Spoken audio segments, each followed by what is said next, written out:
kan di sini ya. Sekarang ni kita tengok banyak komen mengenai tuntutan Dong Seong ya. Jadi kalau MPM nak ulas, bermakna kita pun bersama dengan begitu banyak dah NGO yang telah timbulkan macam ni. Masalah pengiktirafan UEC ini ialah disebabkan oleh kerajaan-kerajaan dahulu yang memerintah, yang memberi muka. Jadi kalau Dong Seong naik tocang, itu adalah opportunity yang mereka ambil daripada kerajaan yang begitu friendly dengan dia. Ya, jadi bagi saya secara peribadi, saya rasa saya nak attack kerajaan yang beri muka kepada Dong Seong. Kerana kalau kita attack Dong Seong kata balik, kerajaan sudah bagi, awak bukan kerajaan apa, awak nak bising, dia kata. So the blame should be to the government, dan bukan satu pihak saja, tapi banyak pihak dalam kerajaan, termasuk kerajaan Perikatan Nasional. Menteri Pendidikan sendiri buat statement ya. So that's the issue. Jadi banyaklah yang kita boleh perdebatkan. But whatever it is, Tan Sri Babu Shah konsisten dalam kita punya perbincangan Jatuh Semanu. Kalau kita perkasakan dalam arti kata sebenar-benarnya perkasa sistem pendidikan kebangsaan, no reason for ada sistem pendidikan untuk menjadi lebih menyerlah. Masalahnya hari inilah sistem pendidikan kebangsaan itu yang dipelecehkan. Penyata razak umpamanya diketepikan. So in other words, kerajaan sendiri yang tidak memperkasakan sistem pendidikan kebangsaan, maka memberi laluan kepada lain-lain sistem, termasuk sistem sekolah swasta, sekolah antarabangsa yang diberi kepada pihak tempatan mengendalikan sekolah antarabangsa. Jadi banyak yang kerajaan lakukan yang bercanggah dengan perlembagaan persekutuan ya. So that is the main one. Ada banyak lagi. Begitu juga hal bahasa. Yang keenam ialah mengenai ekonomi, keuangan dan keusahawanan. Ini panjang. Ada 14 tuntutan semua sekali. Ya, ada banyak tu. Wasiat yang ketujuh dan sebagainya. Reset DEB jadi DEB 2 sebagai dasar induk negara, dan perbetulkan kepahaman DEB 1, DEB 1977 yang dimelesetkan oleh banyak pihak, termasuk rencana oleh James Chin yang menuduh kerajaan mendiskriminasikan komuniti minoriti Cina. Dan hari ini nampaknya dia pun diberi muka lagi baru-baru ni, artikel oleh James Chin mengenai kerajaan yang baru. Ada banyak lagi ya. Ada 14 ke semua, termasuk tuntutan untuk masyarakat orang asli yang begitu jauh terpinggir berbanding dengan lain masyarakat. Dan yang ke-14, macam mana saya boleh tertinggal ada satu 14. Ini yang lama barangkali. Yang ke-14, yang ke-14 ialah tuntutan untuk dijadikan projek security makanan sebagai projek perdana. Kalau di Thailand dia ada Royal Project. So kita nak di Malaysia ni ada Premier Project. Premier Project ni lah projek nasional yang tidak sesuai dikendalikan oleh salah satu kementerian. Ya, umpamanya security makanan. Dia bukan hanya tanggungjawab Kementerian Pertanian saja. Banyak KPDN, KK, keuangan dan sebagainya. Sebaik-baiknya Premier Project ini jawatan kuasa induknya dipengurusikan oleh Perdana Menteri sendiri dengan ICU sebagai sekretariatnya. Jadi kita mulakan saranan untuk mengadakan Datuk Fardah Jabar pun sampai. Kita mulakan pembangunan projek-projek perdana ini dengan projek security makanan ya. Dan di MPM sendiri kita telah tubuhkan jawatan kuasa khas diketuai oleh Syed Zikiri, dan kita telah tubuhkan jawatan kuasa bersama MPM dengan Universiti Putra Malaysia. So we have all the expertise, dan kami telah serah pada Kementerian Pertanian dan juga Economic Action Council ya. Seawal Jun last year ya. Awal dah serah. Tapi secara resminya kerajaan tidak respon. Jadi perinciannya ada banyak. Jadi kalau mana yang saudara Ainul dah dapat yang terkini, dia ada 14. Yang saya edarkan ni saya silap print, saya terprint yang lama ya.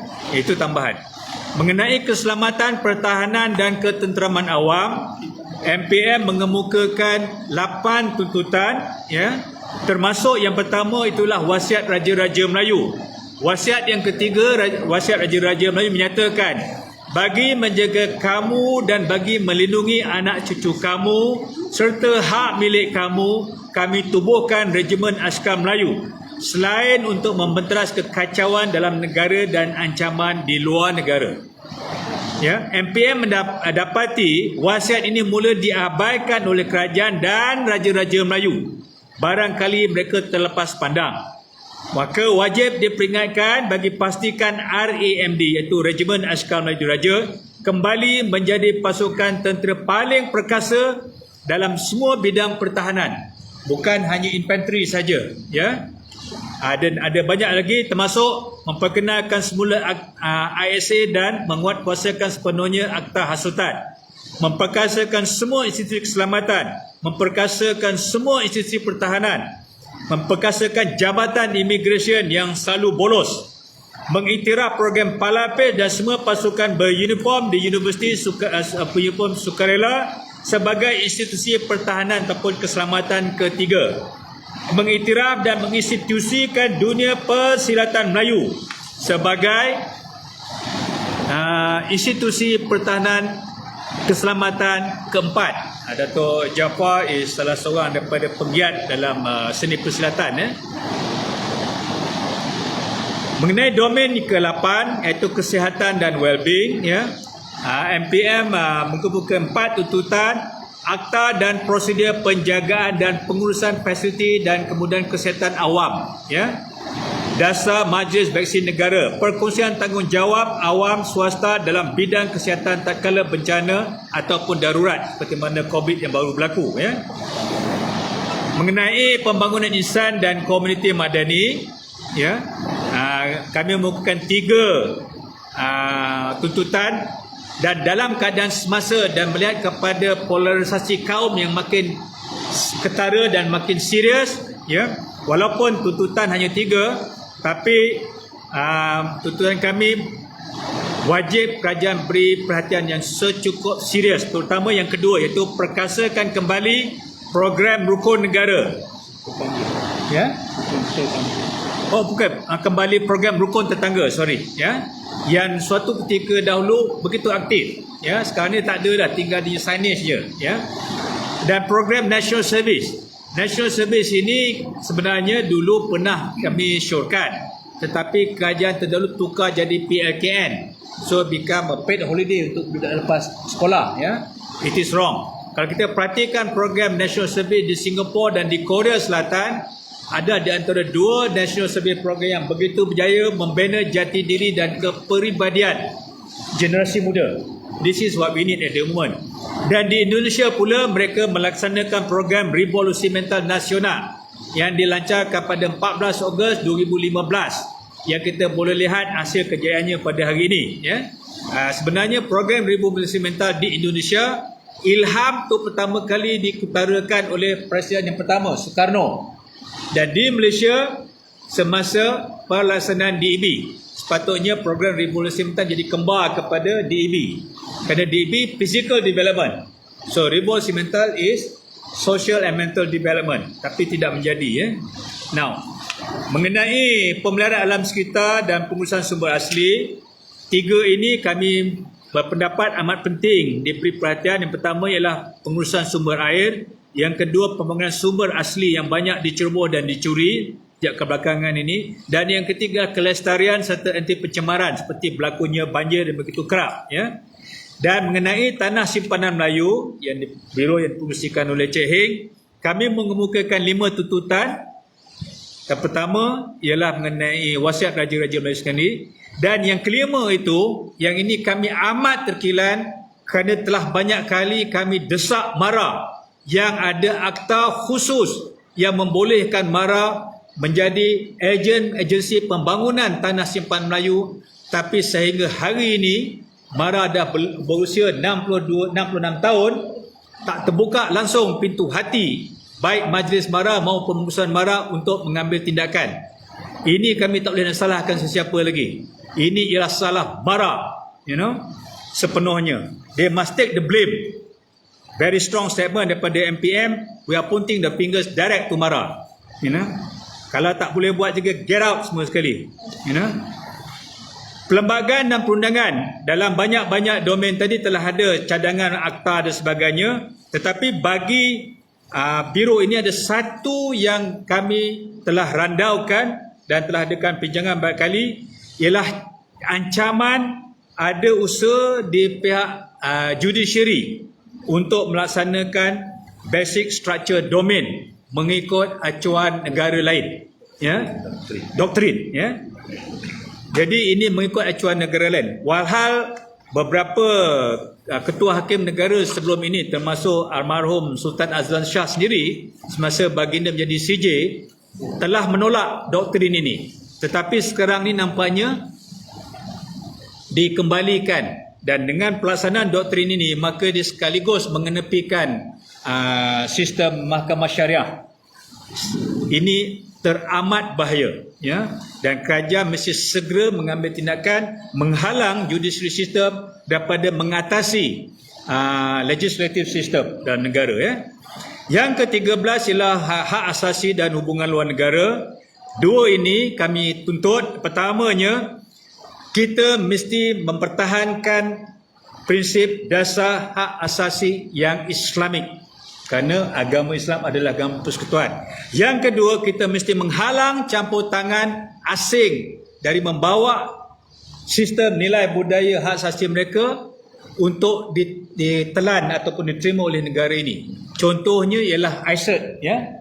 Tapi pada masa itu kita dapat menolak, ya. Tapi tidak bermakna kita telah berjaya menolak pada masa itu.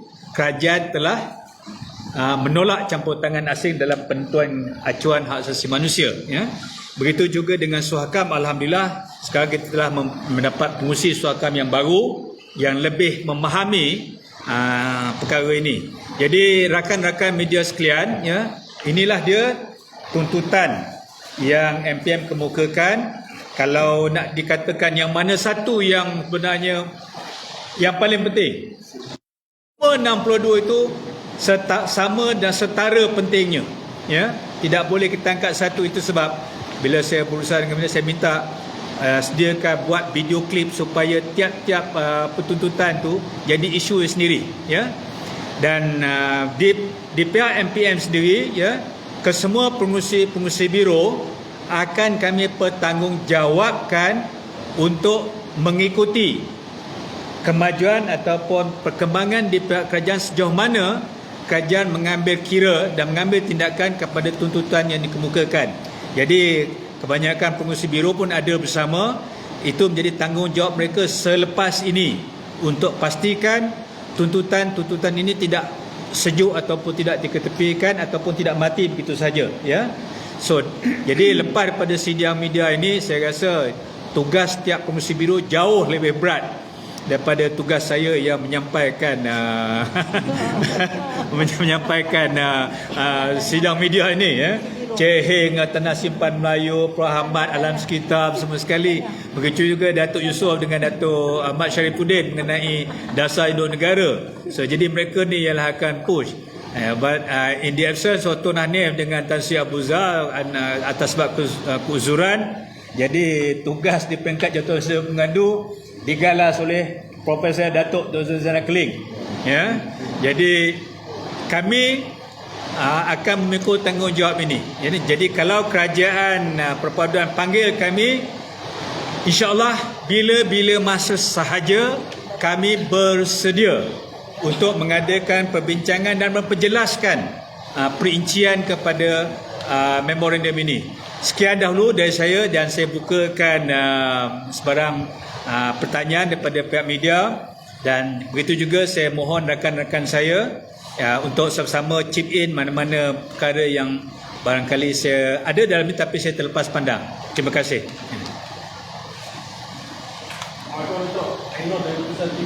Yes.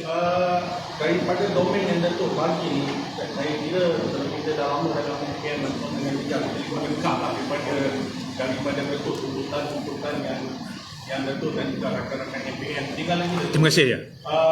Tempoh yang lama Datuk buat tuntutan ini, mungkin satu persoalan. Lepas Datuk ambil daripada Datuk Datuk, apakah Datuk menunggu sehingga kerajaan baru tubuh baru buat tuntutan, ataupun sebelum ini sudah ada tuntutan yang sama oleh buat? In fact, setiap kali berlaku perubahan sejak daripada Februari 2021, memang kami telah adakan perjumpaan dan serahkan dan adakan perjumpaan. Cuma tidak ada kenyataan secara rasmi daripada Perdana Menteri yang ke-8 begitu juga dengan ke-9 sama ada mereka memperakui dan mengambil tindakan. Jadi kenyataan rasmi itu tidak ada, ya. Dan kami memang monitor lah. Dan terakhir sekali perjumpaan yang pada 25 Januari 2022 memang kami adakan perjumpaan, dan hari berikutnya kami kemukakan surat rasmi kepada Perdana Menteri dan dihantar dengan tangan. Pun tidak ada jawapan kenyataan rasmi. Jadi maknanya memang kami meneruskan tuntutan tu daripada masa ke semasa. Kami faham kerana terlampau kerap berlaku peralihan kajian. PM ke-7, PM ke-8 hanya 17 bulan. PM ke-9